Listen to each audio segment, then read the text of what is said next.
Hey everybody, how's it going? This is Spurley, obviously, as you know. I don't know why I just can't shake that intro. Anyway, so as you can tell by the title, I think you all know that this video is going to be about kind of the truth about marijuana, pot, whatever you want to call it, weed. So far, like weed exposed video, so to say. And I just want to say a couple things right off the bat. This isn't going to be one of those 100% pro pot videos that you always see. This is not the equivalent of going imright.com, doing some research, and just getting all the facts that you want to hear. I'm not just going to say what, all these pro pot people are like all these pro pot people are saying and what you have been hearing from stuff like that. That's just this miracle drug. I'm not going to be saying anything like that. I'm going to say the 100% truth about it. And so, let's just jump into it. Like I said, it is not 100% harmless. A lot of people like to, make pot to be more than it is. A lot of pro pots people, a lot of pot smokers tend to think it's like, there's no negative effects, and that's just simply not true. So let's just talk about the first and foremost thing about pot that's bad. It's heated organic plant matter. You set something on fire and you're breathing in the smoke. The smoke in itself is a carcinogen. Anything that is not oxygen is a carcinogen and is bad for your lungs. So weed smoke is no different than that. It's not good for your lungs.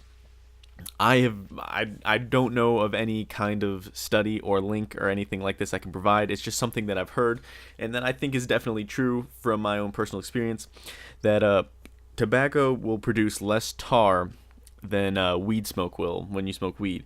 But the thing about that is you smoke like the quantity of weed you smoke is a lot less than the quantity of tobacco you smoke. So overall, you're intaking less tar, but just one puff, so to say, like one drag, a toke of weed will have more tar, I guess you could say, percentage of what is actually tar than one like wooden drag from a cigarette.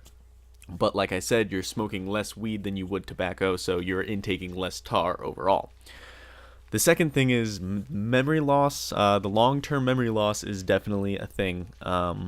It's not like the Cheech and Chong, stereotype type memory loss. But there will be some short. I fucked up. It's not long-term memory loss. It's short-term memory loss. Sorry about that. There is some short-term memory loss, like oh shit, where are my keys? Like that's a real thing. A lot of people don't think that that's real. That's definitely it's definitely a thing. But that doesn't necessarily mean that you smoke weed once you're not gonna forget. That doesn't mean you're gonna smoke weed once and just forget everything. It's definitely a long-term, prolonged, chronic pot smoking type thing. It's not just gonna happen to you after one time. But if you're regular, like pot smoker, you're definitely gonna notice, the short-term memory is a little bit off, and that can be definitely a negative in a lot of cases. I don't know anyone in my life or even experiences with myself where I've ever been like, I don't fucking need my short-term memory. It's definitely a thing, and it's not like completely gone. It's just sometimes you're gonna have a moment of, oh shit, I'm just forgetting things a lot, mainly. So that's about the memory loss. Now, people are gonna tell you that pot is like a superpower thing. It's like a superpower, superfood type deal, and that again is just not really true. It's not the cure for cancer. It's not gonna cure diseases, but what it will do is if you have some symptoms, it might help your symptoms and make you feel better. Pain relief, definitely a thing. It can help with nausea for some people, but at the same time, I don't. If it helps you on a personal level get relax, and that's what you're using it for, and that helps you, fine. But I don't think it's the perfect solution. Like, I don't think that if you're an anxious person all the time, that just you can use getting high as an excuse or some kind. If you're an anxious person, you just want to smoke pot all day. Yeah, smoke pot all day. I don't give a shit. But I don't think that you could justify saying that it helps with your anxiety. Yeah, of course it's gonna help with your anxiety. You're gonna be high, and so I feel, even with myself, I feel a little bit contradictory on that. I feel like someone should be able to get a medical, recommendation from a doctor to use cannabis for, like being all anxious, but I don't think that you can use that as kind of like a cover up, if you know what, if that kind of makes sense. I don't really know if I'm communicating exactly what I'm saying or what I want to be saying, but that's what I have to say. The second thing I want to talk about will pot ruin my life? And the simple answer to that is yes. If you will let it, it will definitely ruin your life. And now the key to what I just said there is if you let it. It's not gonna be the thing where you smoke pot, all of a sudden your life is ruined. That's not true at all. You can definitely you can smoke all day, every day, and still not let it ruin your life if you're that type of person. But that's really rare, and a lot of people think that they can do that, and they just flat out can't. So if you let pot ruin your life, it will. Meaning, if you give pot your priority, if you're like, okay, well, I have homework to do, but I'm going to smoke weed instead, that's going to put its foot in the door to ruining your life, so to say.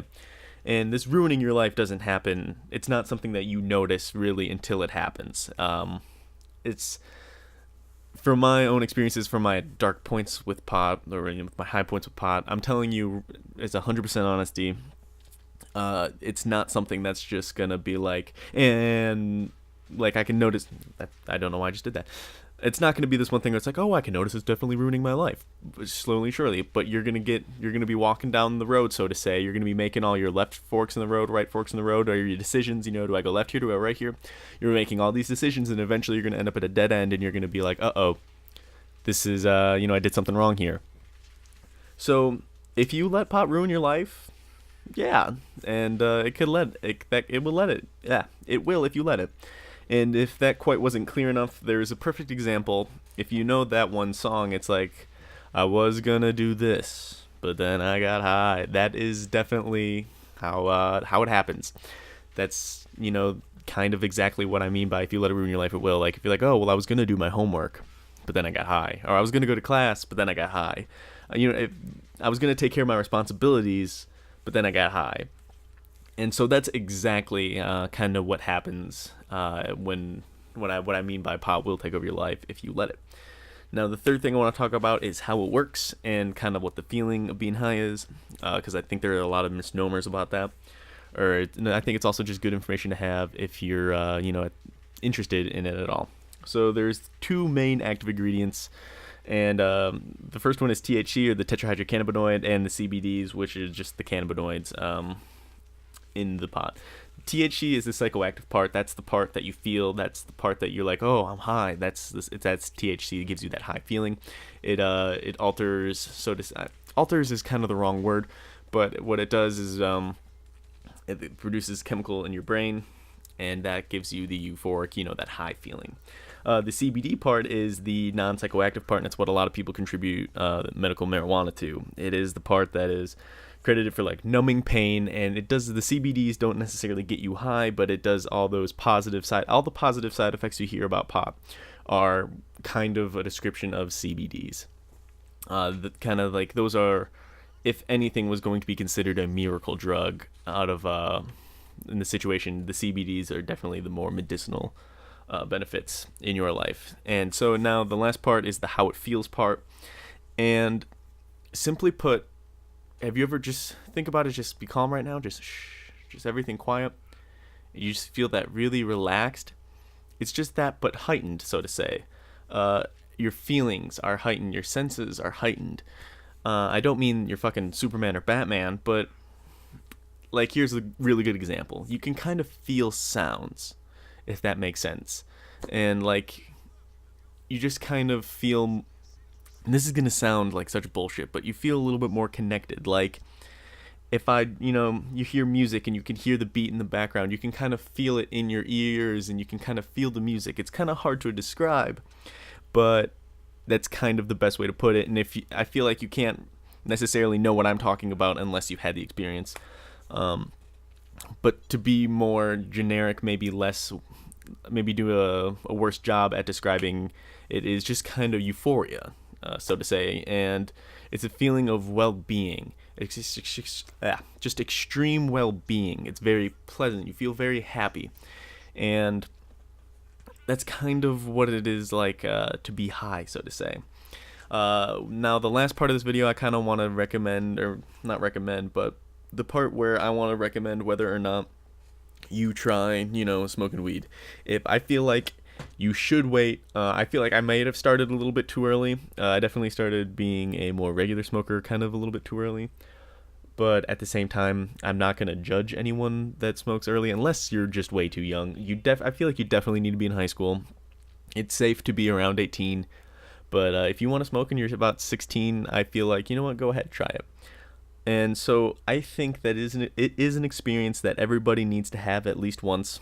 And I also feel like before you become a pot judge or a pot snob, or you look down your nose at pot smokers, I feel like you need to try it out first. Because it's really annoying when I feel like with anything, it's really annoying when people don't know what they're up against or don't know what they don't like, so to say.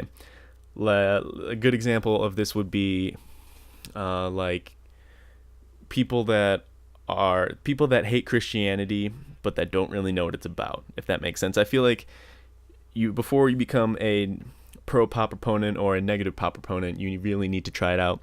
Know what the experience is like before you do it. And so yes, I do think everyone should try it at least once at the right time. I feel like it's an experience that everyone needs to have.